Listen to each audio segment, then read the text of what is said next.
8 rings are already known for being a very obscure prop, and the closed circle is even rarer than 8 rings. It's as if it's a niche within a niche. If 8 rings are rare, closed circles are like an endangered species. The closed circle is part of a group of props known as hybrid shapes. These props replace the geometry of 8 rings for others. You see where my hand is? That's in the center of the big ring.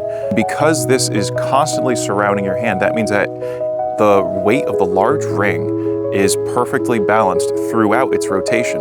There is no better place for your hand to be to balance the large ring than in the very center of it. But that means that the only weight that really stands out with this prop is the little ring. In fact, that's how you manipulate this prop, is by manipulating the little ring. And the large ring seems to just orbit around it as it moves. So that just baffles my mind how people can say this is imbalanced. I don't think that this prop is imbalanced. I think that it's heavy, and I think people simply don't understand how it works. And so at first glance, they'll write it off. And it's really such a shame, because for that reason, so few people will ever pick up closed circles.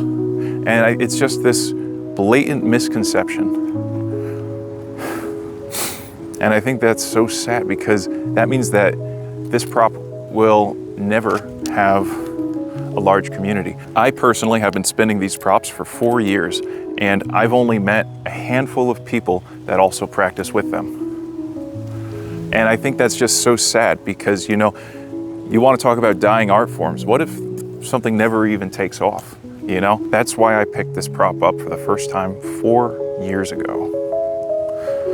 And in that time, I've learned so much about these props and how their design completely transforms the manipulation of 8 rings, and that there is an entire world to explore of different weight balances, of ways that geometry can interact while manipulated in the air. I was so inspired by the closed circle that I came up with a few prop designs of my own. I came up with the eye rings, that's what I call these, by taking the closed circles and holding them over each other. So they formed a Venn diagram. So I tried putting that shape onto a pair of 8 rings. And that's how eye rings were created. And best of all, when you perform an isolation with these props, they connect with the large curve of the eye. So when you perform an isolation with them, it isolates a whole other part of the prop, because the way that it's designed interacts with that hand path in such a way. Another hand path it connects with are chasers. You see, now its design includes that corner of the eye, which when I coined the name chaser because it looks like the ring is chasing its tail like a dog, you know? Yeah, the way that this design interacts with the movement of the chaser, or the anti-spin, for instance, you know, it opens up this new dimension of movement. And that's part of just what really fascinates me about prop design, about how you can create new optical illusions just by changing the shape of these things. And they don't even have to be perfectly balanced. This is square one. This is another prop that I designed based on the closed circle. I just asked myself, what if it was made out of squares? And eventually, this design came about. They're missing one of their corners. You know, that large square should have a corner inside the little square, but because it's missing, I feel like that actually takes away from the symmetry of this prop design. I thought by making this side a little bit lighter, taking out that corner, would make it easier to spin. But I really think that it does sort of interfere with the weight of it in some way.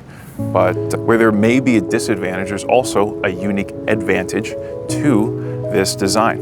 You see, when you hold them against each other, now they complete each other's square. So you can play with those sort of formations where they come apart and then back together.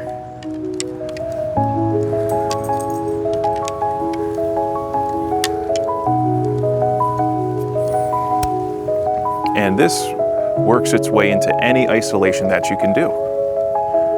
There's one pedal, split time, same direction. Sorry, this is a two pedal, split time, same direction. In spin flower. You see, when you trace circles in the air and circles within those circles, those are called flower patterns.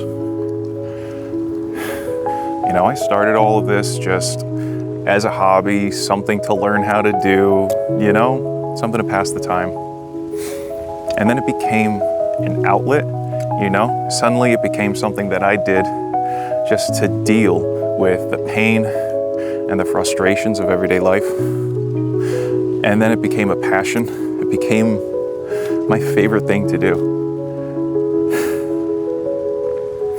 And, you know, only just 2 years ago, after 12 years, I decided, like, hey, you know what? Maybe this is something that I could dedicate myself to. This is something that I want to be remembered for, and it's something that I can improve upon, you know?